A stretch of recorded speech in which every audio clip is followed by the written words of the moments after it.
अधिवेशन घेतलं कशाला?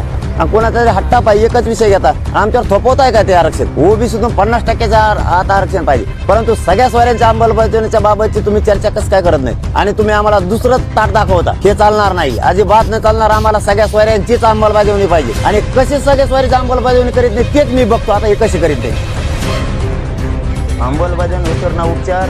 मला सगळ्या सोयऱ्यांची अंमलबजावणी पाहिजे. त्याचं तर आम्ही पहिल्यांदा स्वागत केलेलं आहे, याच आंदोलनानं समाजाला दिलेलं आहे. त्याबद्दल काही दुमत नाही, दुमत असण्याचं काही कारण बी नाही. पण आमच्या सगळ्या सोयऱ्यांची आधी सुद्धा तुम्ही काढली, त्याची अंमलबजावणी कधी करणार तुम्ही? अधिवेशन घेतलं कशाला? अधिवेशन हे गोरगरिबाच्या जनतेला न्याय मिळाला पाहिजे. करोडोच्या संख्येनं लोक एकत्र आलेले आहेत, त्यांना न्याय मिळाला पाहिजे. त्याच्यासाठी अधिवेशन असतं. अधिवेशनाचा फायदाच होणार नसाल तर अधिवेशन घेतलंच कशाला? गोरगरिबांच्या मराठ्यांचं वाटोळं करायला याच्यासाठी करोडोच्या संख्येनं मराठा एकत्र आलाय का? एवढं मोठं अधिवेशन बोलवलं आणि कोणाचा तरी हट्टापायी एकच विषय घेता, आमच्यावर थोपवताय का ते आरक्षण? ज्याच्या नोंदी सापडल्या नाहीत त्यांच्यासाठी हे आरक्षण, हे थोपवताय का आमच्याकडे? ही मागणीच नाहीये मग मराठ्यांची पहिल्यापासून मागणी आहे, ओबीसीतून 50%च्या आत आरक्षण पाहिजे. ज्याच्या नोंदी मिळाल्यात त्यांना प्रमाणपत्र द्यायचे, आणि ज्यांच्या नोंदी मिळाल्या नाहीत त्यांच्यासाठी महाराष्ट्रभरातल्या मराठ्यांसाठी सगळ्या सोयऱ्यांची अधिसूचना काढून त्याची अंमलबजावणी करायची. मग अधिवेशन बोलवलंच तर तुम्ही तोही विषय घ्या, आम्ही नाही म्हणत नाहीत, परंतु सगळ्या सोयऱ्यांच्या अंमलबजावणीच्या बाबतची तुम्ही चर्चा कसं काय करत नाहीत? म्हणजे करोडो मराठ्यांची मागणी, गोरगरिबांच्या मराठ्यांच्या पोरांना ओबीसीतून आरक्षण मिळालं पाहिजे, आणि तुम्ही आम्हाला दुसरं ताट दाखवता. हे चालणार नाही, अजिबात नाही चालणार. आम्हाला सगळ्या सोयऱ्यांचीच अंमलबजावणी पाहिजे, नसता उद्या आंदोलनाची दिशा ठरवणार आहेत आम्ही. पण कायद्याच्या अनुच्छेद 15(4)(16)(4)च्या नुसार हे आरक्षण दिलेलं आहे, आणि हे आरक्षण टिकणार आहे असं दावा सरकारने केला आहे. दावे करणारे तुम्ही कोण? कोर्टात जायचं आणखी ते एवढा येडा मराठा राहिला नाही आता. इथून पाठीमागे असे दावे होते. 15(4) नुसार गेले तुम्ही, आणि 19 कलमानुसारही गेले. 102 103 घटना दुरुस्ती करूनही गेले. मान्य न्यायालय काय म्हणतं हे बघायला लागणार आहे. न्यायालय काय म्हणतंय, त्यांच्या त्रुटी सगळ्या भरून काढाव्या लागणार आहेत, आणि त्याची हिअरिंग ओपन कोर्टात होणार आहे का हे बघावं लागणार आहे. तुम्ही म्हणताल तसंच होणार नाही. तुम्ही मराठ्यांना असे गोड गोड बोलून दाखवणार, मराठ्यांचे पोरं ते आरक्षण घेणार, त्याच्यावरती शिकणार, आई बाप पैसे व्याजानं काढून त्यांना घालणार, आणि ते आरक्षण टिकलं नाही की पुन्हा रद्द होणार, पुन्हा मराठ्यांचं वाटोळं होणार. ही कुठली पद्धत? त्यापेक्षा मराठ्यांचं टिकणारं आरक्षण आहे. मराठ्यांचं कुणबी आरक्षण हे हक्काचं आरक्षण आहे, आणि ज्यांना मिळणार, ज्यांच्या नोंदी मिळाल्या नाहीत त्यांच्यासाठी सगळ्या सोयऱ्यांची अधिसूचना आहे, त्याची अंमलबजावणी. मराठ्यांच्या पोरांना राज्यापासून केंद्रापर्यंत आरक्षण मिळतं, आणि मराठ्यांचे पोरं मोठे होते. ही मागणी आहे मराठ्यांची. तुम्ही ही मागणी सोडून दुसऱ्याच मागणीसाठी विशेष अधिवेशन बोलवलं, आणि तिसरीच मागणी घेतली, आणि अधिवेशन यासाठी बोलवलं म्हणून सांगता, हे चालणार नाही. तेच तुमची फसवणूक केली. याला दुसरा काही मार्गच नाही, फसवणूकच म्हणलं जातं. किती दिवस फसवणूक करणार तुम्ही? तुम्ही अधिसूचना काढली आणि आता तिची अंमलबजावणी नाही करणार, हे कुठं शक्य आहे? अधिसूचना काढलीच कशाला? सरकारी का कोणी? तुम्ही अधिसूचना तुम्हीच काढता आणि अंमलबजावणी तुम्हीच करणार नाही, मग अधिसूचना काढली कशाला?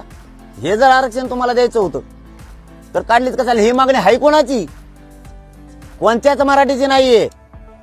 आता पुढे काय?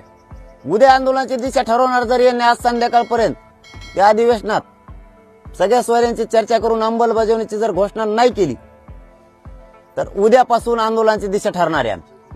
आम्ही मागे हटत नाहीत मराठ्यात. पण 10% मिळतंय हे काहीतरी पदरात पडतंय असं वाटत नाही का? 100-150 जणांना दोघा तिघाची मागणी ती, त्यांच्या हट्टापायी त्यांना पाहिजे फक्त ते.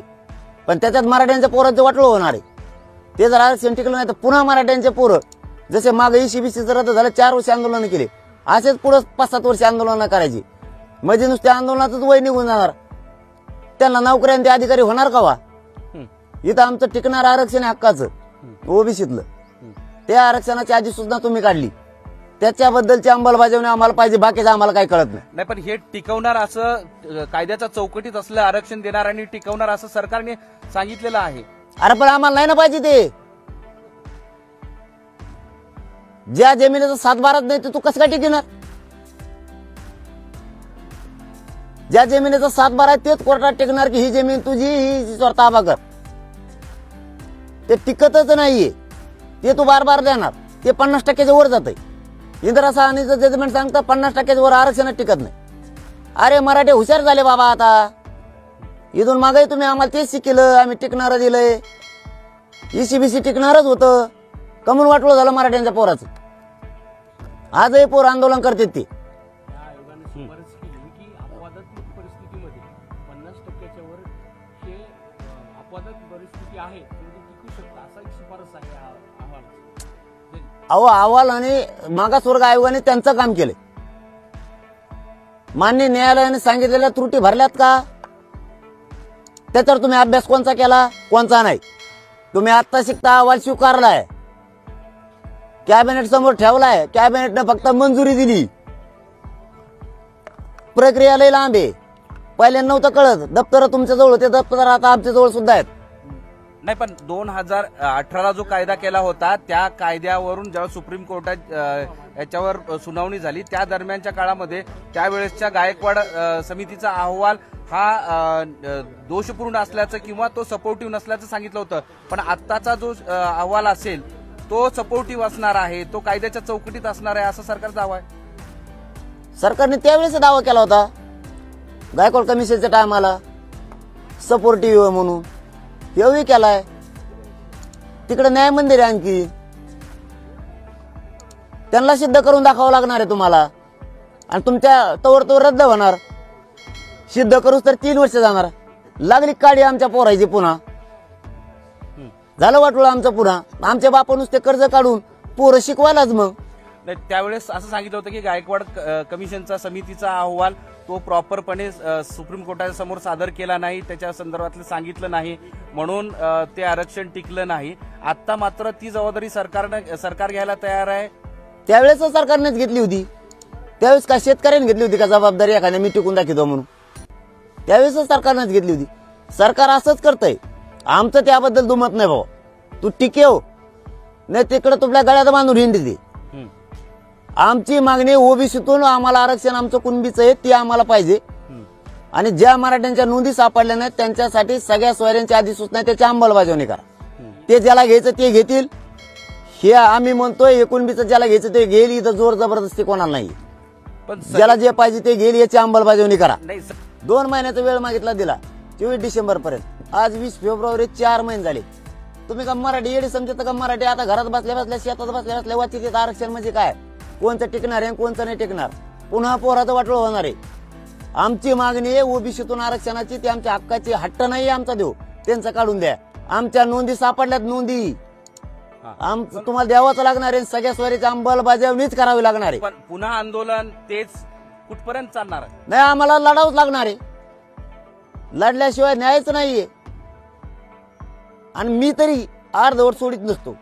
एखाद्या मुद्द्याला हात घातला ना, त्याचं धुपानच काढतो, सोडित नाही त्याशिवाय.